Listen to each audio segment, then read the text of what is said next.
We have such great musicians here. It's just fabulous. Well, good morning, everyone. I'm glad you're here.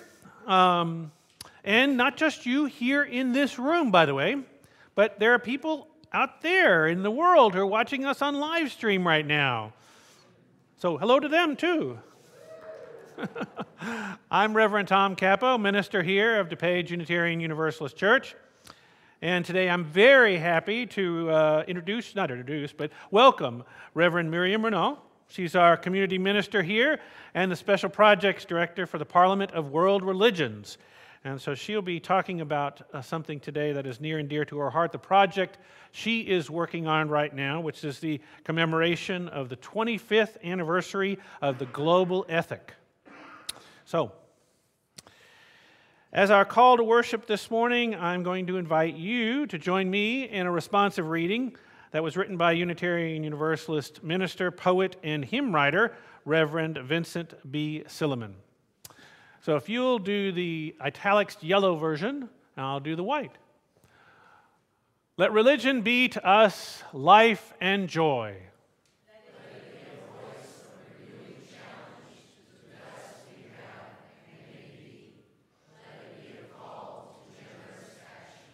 Let religion be to us a dissatisfaction with things that are, which bids us serve more eagerly the true and right. Let it be the sorrow that opens for us the way of sympathy, understanding, and service to suffering humanity. Let religion be to us the wonder and lure of that which is only partly known and understood.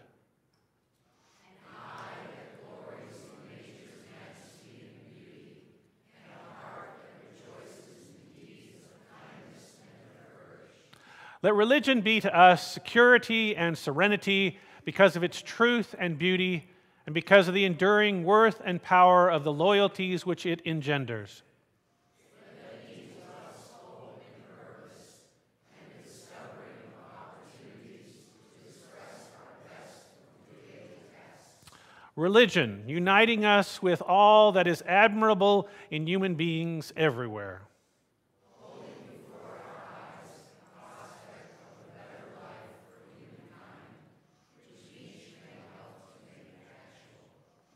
Amen. Now I invite you to please stand or rise in body or spirit, and let us say together our mission statement, which is printed in the order of service and also here on the wall. We gather as an inclusive community to grow in character, mind, and spirit, and to transform the world toward fairness, love, and compassion. Now, please remain up as we sing our first hymn. It is actually the first hymn in the gray hymnal. May nothing evil cross this door. The words will be projected here.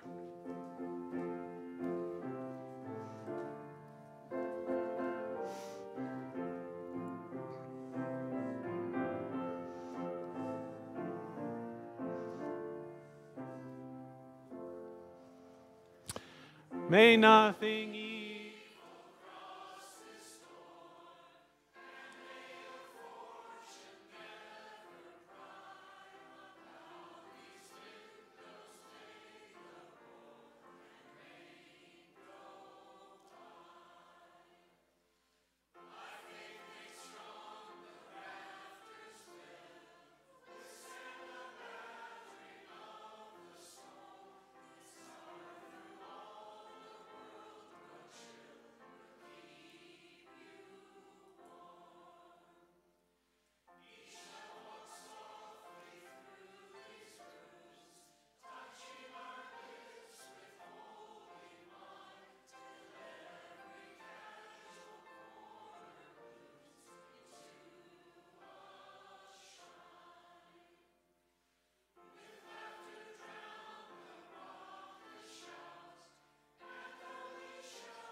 or global ethic, which is an attempt at describing the world's religions, what the world religions have in common as opposed to what separates them, and at drawing up a minimal code of rules of behavior that everyone can accept.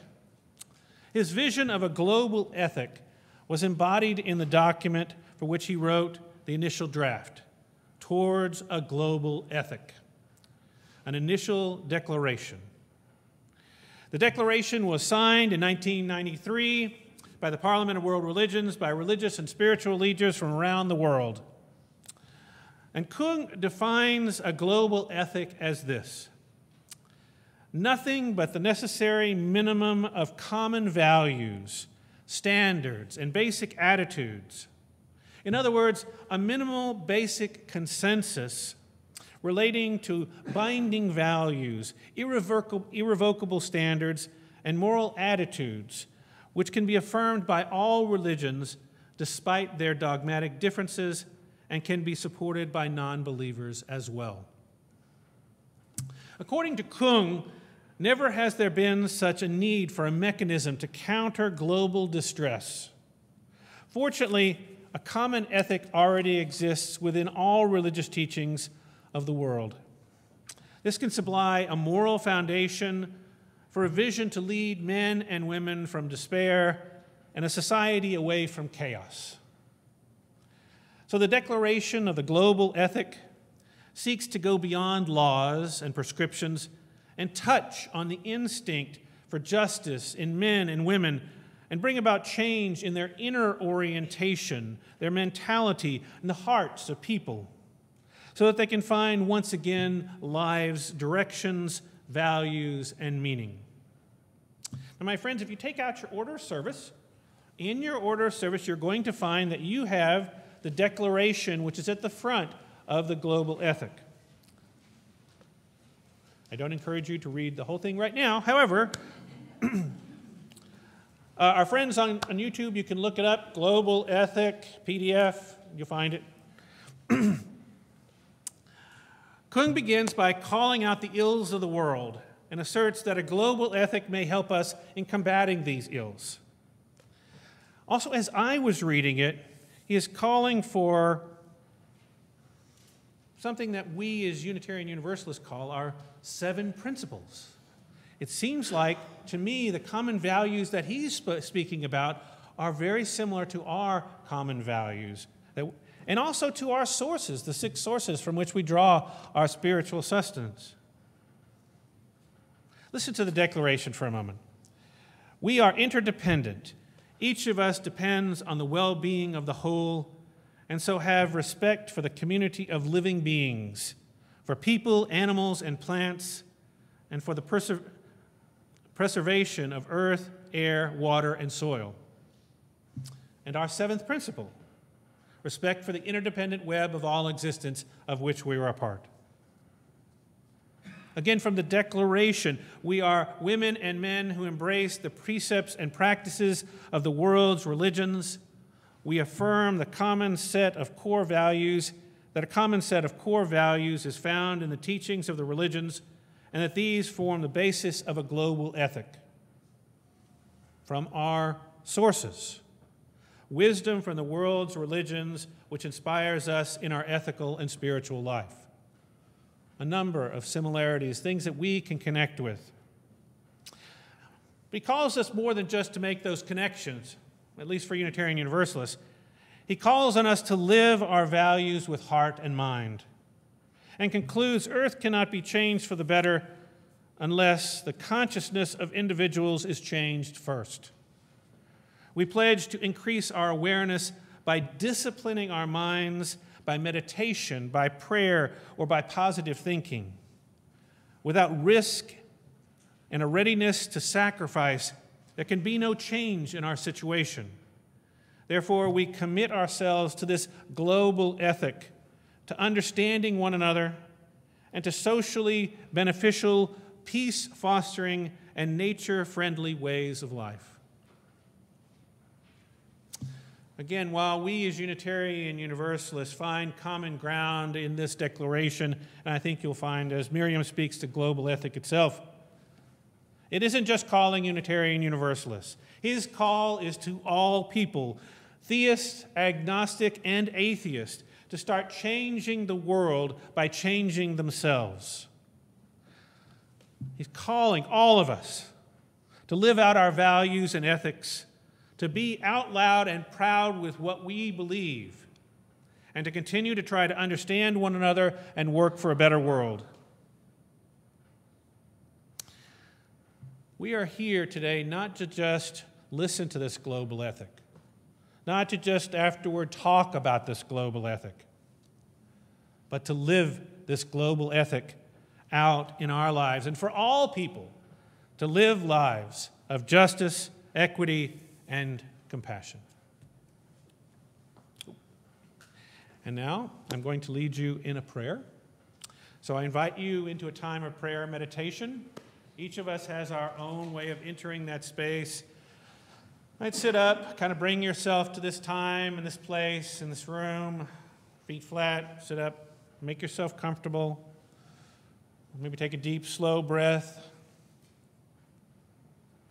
This meditation is by Thich Nhat Hanh, a Buddhist monk.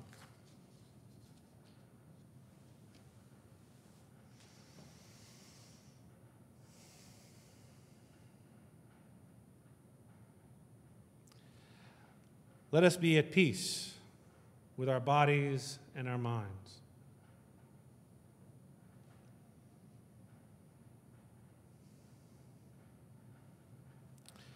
Let us return to ourselves and become wholly ourselves.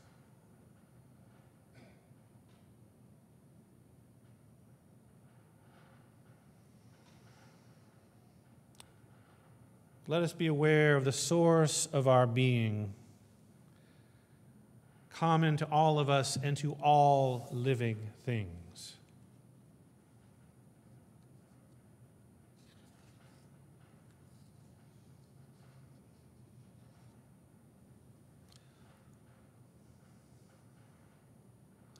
Evoke that presence of the great compassion and let it fill your hearts with your own compassion. Compassion towards yourselves, to those gathered around you, towards all living beings.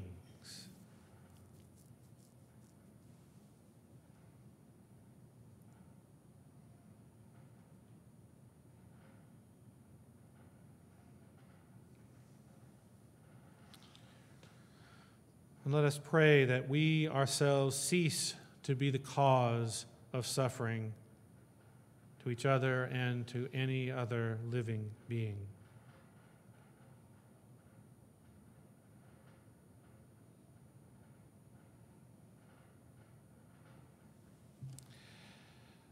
With humility,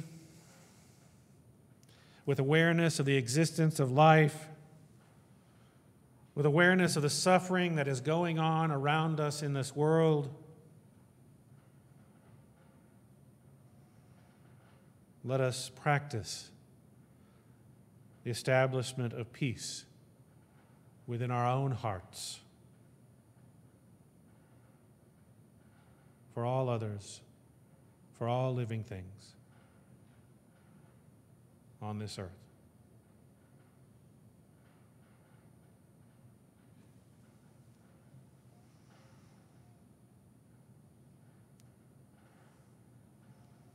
Amen, and blessed be.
Thank you, Mary and Bonnie. Good morning. I'm Mary Renaud, and the community minister here, as Reverend Tom pointed out. I'm also a part-time staff member at the Parliament of the World's Religions, whose headquarters are located conveniently right here in Chicago. And there I serve as principal investigator and program director of the Global Ethic Project. I came to the attention of the Parliament because half my dissertation is on the global ethic. So it appears that I'm now, because of my work on my dissertation, an expert on the global ethic. So it will be a real pleasure for me to talk to you about it this morning. So I begin with the question, and that is, can there be peace in the world if there is no peace between the religions? 25 plus years ago, this was the question that preoccupied the Swiss Catholic theologian, Professor Dr. Hans Küng, who was a liberal voice, a very important voice during Vatican II, which helped him establish an international presence along with the books that he wrote at the time. He's still writing books, actually. If the answer is no to that throbbing, insistent question, can there be peace in the world if there is no peace between the religions, then how, Küng wanted to know, how are we to find peace between the religions? He decided that the answer, peace between the religions, needed a global ethic. Now, those of you who are familiar with the field of ethics may wonder what happened to the S. Well, Küng quite intentionally used the word ethic instead of ethics. And that's because ethics with an S usually refers to the theory of morality or to abstract principles. Ethic with no S was intended to capture what we might think of in English as ethos, or a way of life guided by certain moral commitments. So Küng, by calling for a global ethic, was calling for a shared ethos, a way of life based on a minimal number of moral commitments, which he felt would be conducive and favorable to peace. The words that are going to appear on the wall and will be read by my husband, who's standing in the back, come from the document officially called Towards a Global Ethic, an Initial Declaration. It's also, that's quite a mouthful, so it's usually called a global ethic or the global ethic. So the global ethic has two parts. The declaration, which is what appears in your order of service, that's the short version, and a second part, which are the principles, from which is really what I'll be talking about today. So the excerpts that you'll see projected on the wall, which my husband will read, are excerpts from the principles, which is Küng being the main author of that section.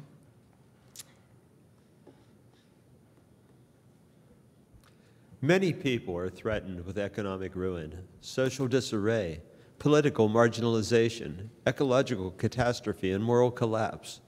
In such a dramatic global situation, humanity needs a vision of peoples living peacefully together, of ethnic and ethical groupings, and of religions sharing responsibility for the care of Earth.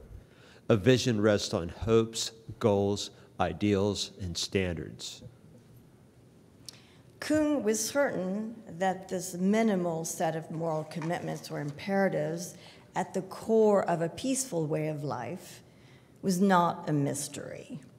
He was convinced that this minimal set of moral imperatives had actually been understood and known and intuited by human beings throughout history.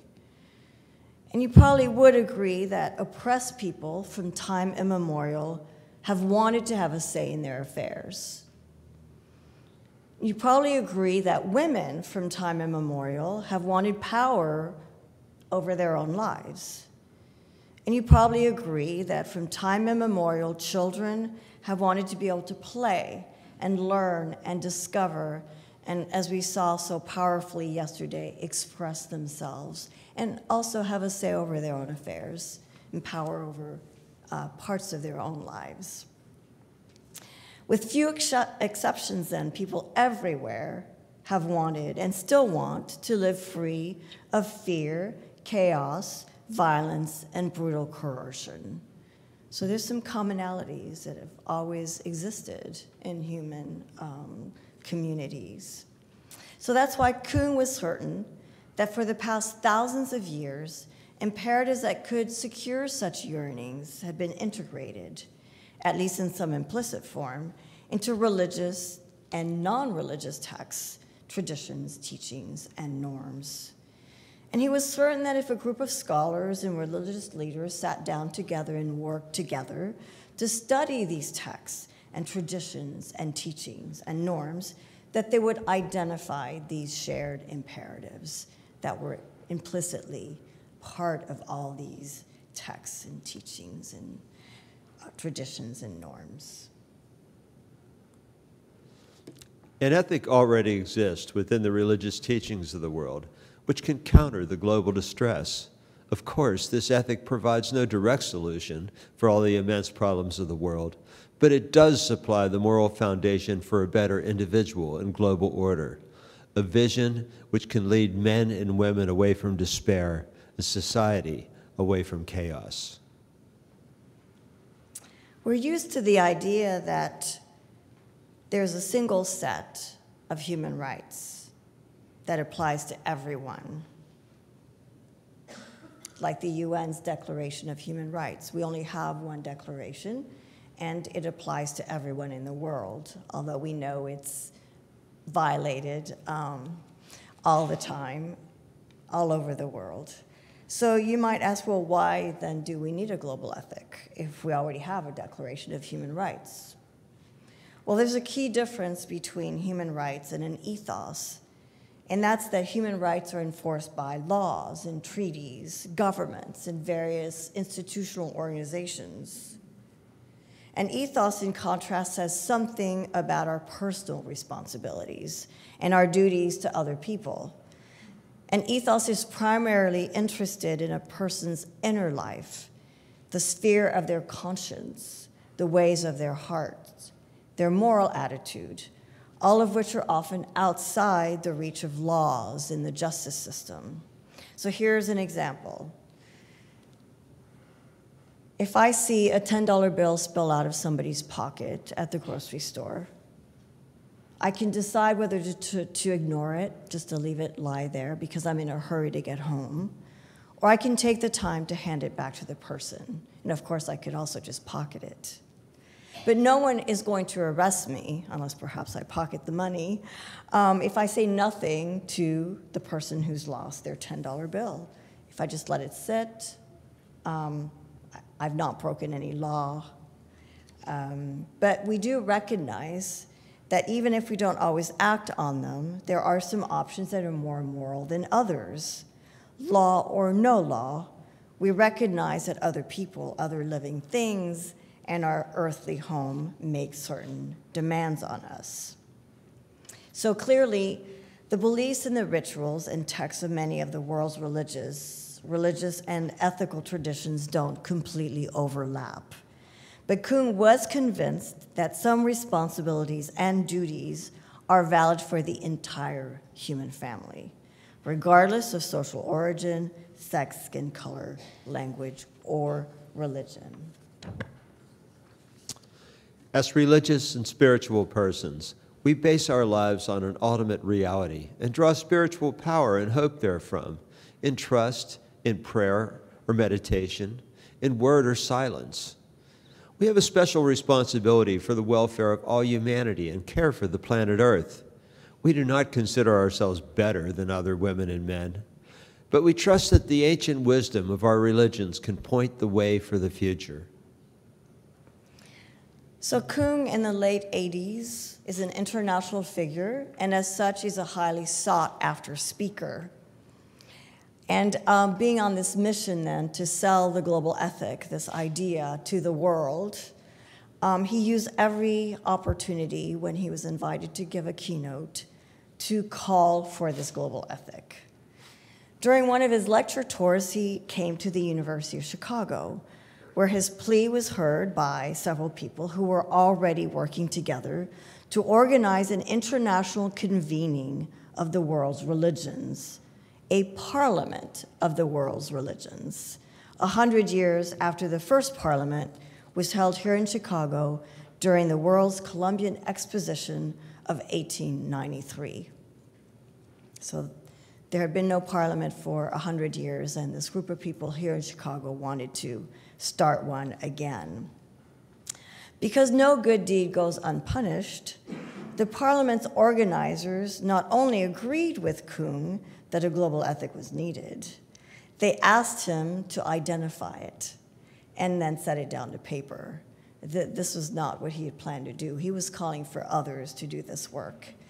And not only did they ask him to write it, but they asked him to have it ready to unveil at the parliament scheduled in 1993. So where to start? I mean, what to include in a global ethic?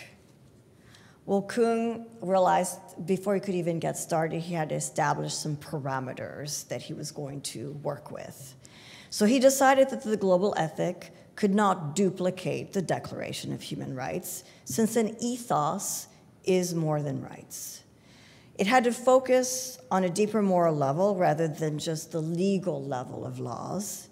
It had to be capable of securing agreement among the world's religions.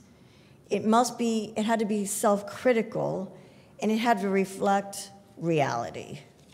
It had to be stated in ordinary language so non-experts could read it and make sense of it. And it had to have a religious foundation, although it could contain no explicit religious language, in order to be inclusive of all the world's religious and ethical traditions. We are all fallible, imperfect men and women with limitations and defects. We know the reality of evil. Precisely because of this, we feel compelled for the sake of global welfare to express what the fundamental elements of a global ethic should be, for individuals as well as for the communities and organizations, for states as well as for the religions themselves. Kung realized that if he could identify the common ground between the religions would be able to talk to each other instead as they so often do, past each other. Because no matter how much the religions might disagree on doctrinal matters like the divinity of Jesus or the nature of ultimate reality, if they agreed that hunger is a bad thing, then they could work together to alleviate hunger. They didn't have to agree about the divinity of Jesus. They just had to agree that hunger was a bad thing. So he was looking then to identify moral commitments already held in common by Muslims, Christians, Hindus, Buddhists, Jains, Zoroastrians, atheists, and others. So as he went about writing revisions and drafts of this global ethic, he consulted with many scholars and religious leaders from various religions and from various parts of the world to ask their help and advice in trying to identify the common ground between them. So his draft went through several revisions as he sought comments from his network of religious and leaders and scholars. And then when it was handed over to the Parliament, the Board of Trustees in turn did the same thing. So by the time the global ethic was written, over 100 people had been consulted about its language from various religions and ethical traditions.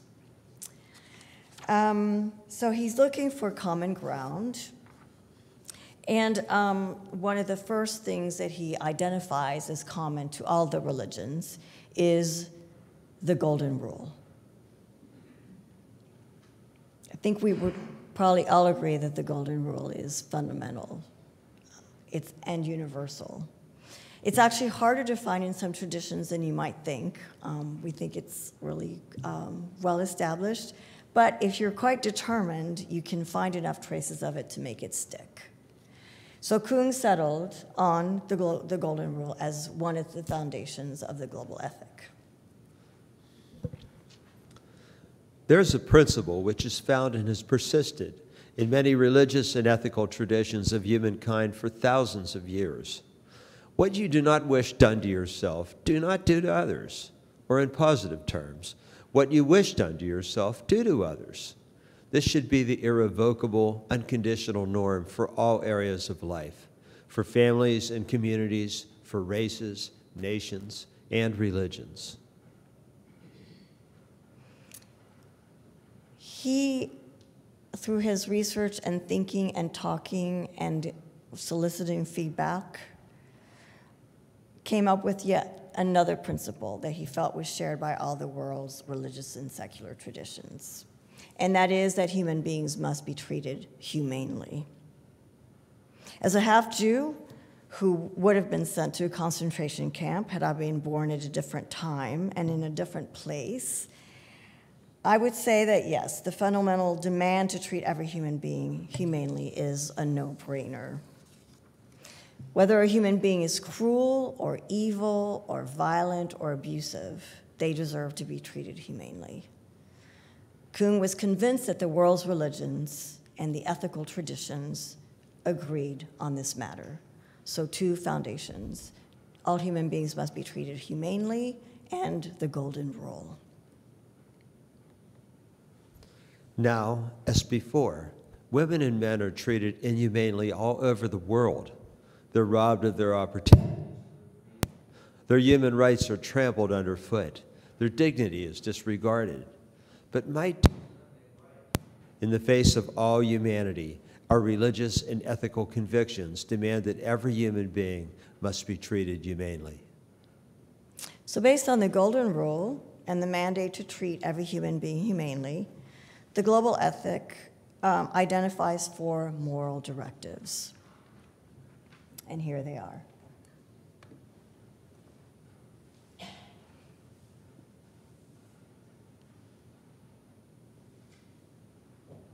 So notice that each directive starts with the phrase, commitment to a culture. So contrast that to standards or commandments with which you might be more familiar, like thou shalt not or do no harm. By calling for a commitment to a culture of something, the global ethic calls for change in our inner orientation, in our very way of being in the world. It states an ethos that calls for commitment to the task of spiritual renewal and the work of eliminating arrogance, mistrust, prejudice, and hatred.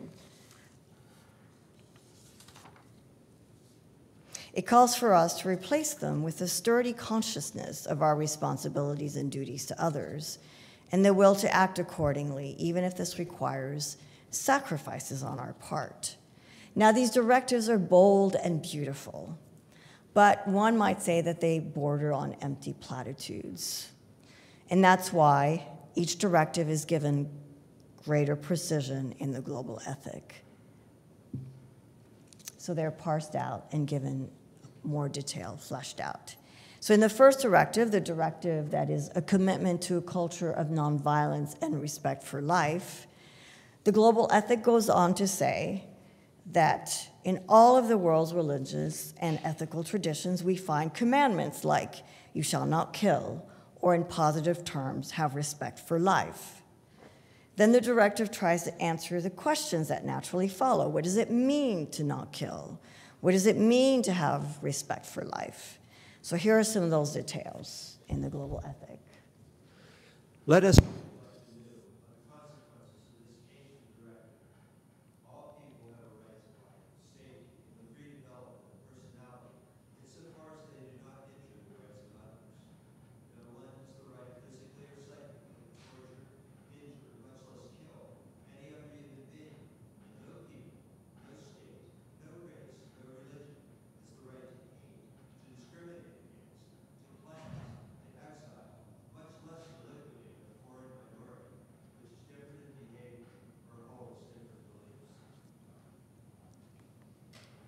So these are fighting words, and probably most of you agree with them.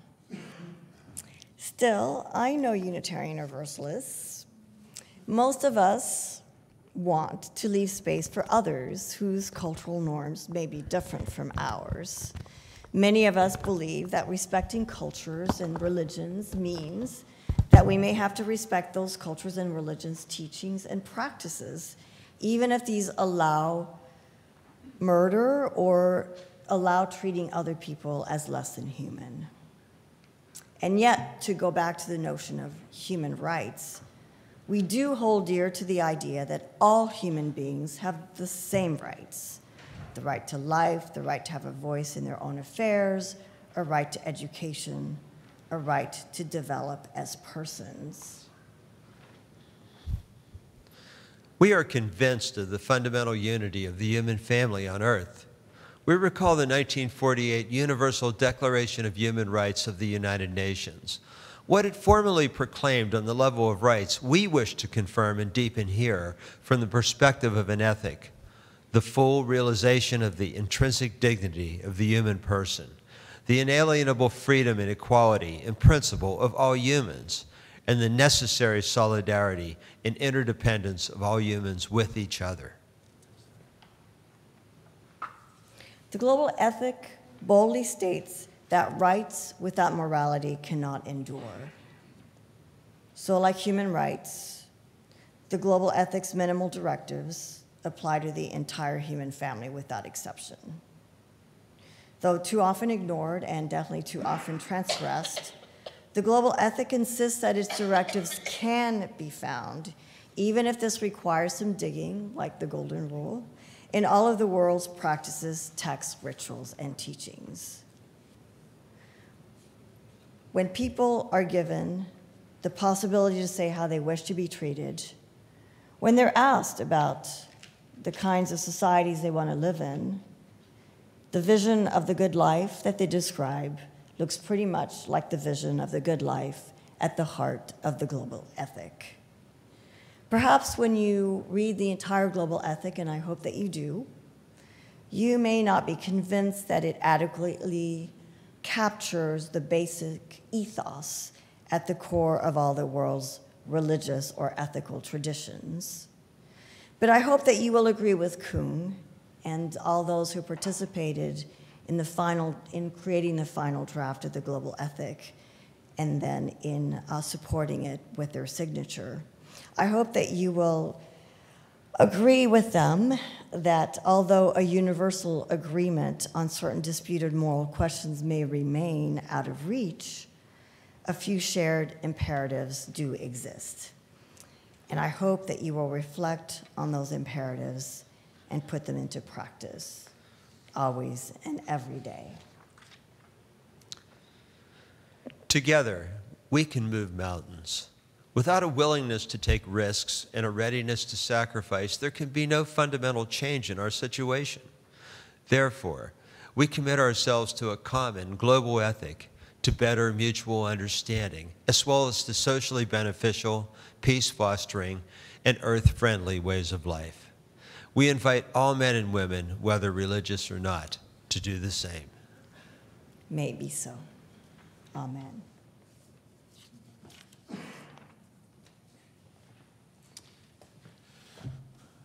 Thank you, Miriam.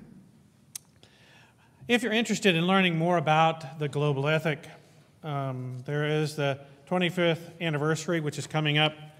And it's really interesting because it's people of all faiths talking about how they live out their ethics and live them in the world. So you have Buddhists and Muslims and Christians, and everyone lives it out differently. And so talk to Miriam about that. It's a conference that's coming up very soon. We know that our financial contributions to this congregation come from sacrifice and hard work. And we are grateful of the many gifts that you give.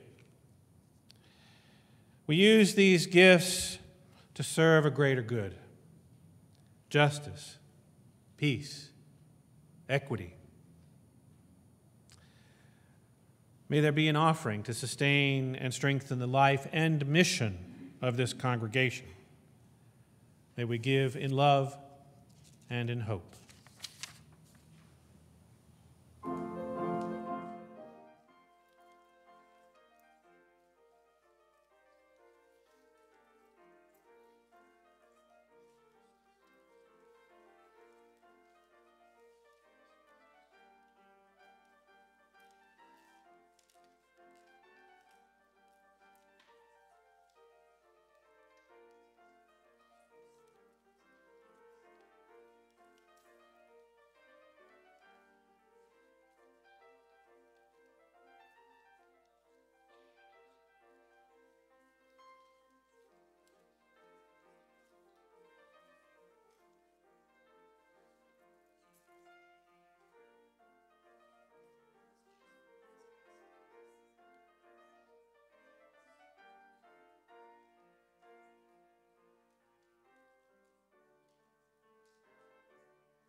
And now we will extinguish our chalice, but let us carry its flame in our hearts, reminding us to live the second principle, to affirm and promote justice, equity, and compassion in all our human relationships. I invite you to rise in body or spirit now. We're going to sing hymn number 1074 in the Teal hymnal, Turn the World Around. The words will be projected to your left.